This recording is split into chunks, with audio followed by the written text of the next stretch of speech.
And I did drink half of it, and the next thing I knew, it was 4 o'clock in the morning.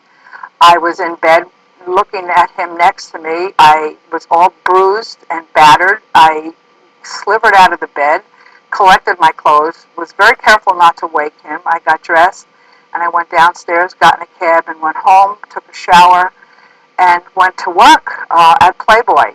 A couple hours later, he called me in the office and asked, why did I leave? And I said, I was scared to say anything. I said, had to go back to work. So he says, I'm sending you a gift. About 4 hours later, a 4-foot ficus tree showed up in my office with a note on it that said something to the effect that friendships have to be groomed like you have to groom this tree. And I didn't quite understand that, but he phoned the office again, and he proceeded to tell me that I had a certain way to water the plant and how to clip the leaves, and I had to groom this side of the plant. I ended up throwing it out. He continued to call and continued to call, and I kept turning him down. And then he would call and ask for particular bunnies, and I told him he couldn't talk to them on the phone, and I would take a message. I took all the messages for weeks, and I threw them all out.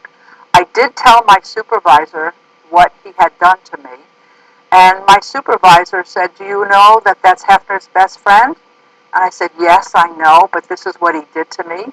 And she said, nobody's going to believe you. I suggest you keep your mouth shut. He was all bruised and battered. I slivered out of the bed, collected my clothes, was very careful not to wake him. I got dressed, and I went downstairs, got in a cab, and went home, took a shower, and went to work at Playboy. And I went downstairs, got in a cab, and went home, took a shower, and went to work at Playboy. And went to work at Playboy. And went home, took a shower,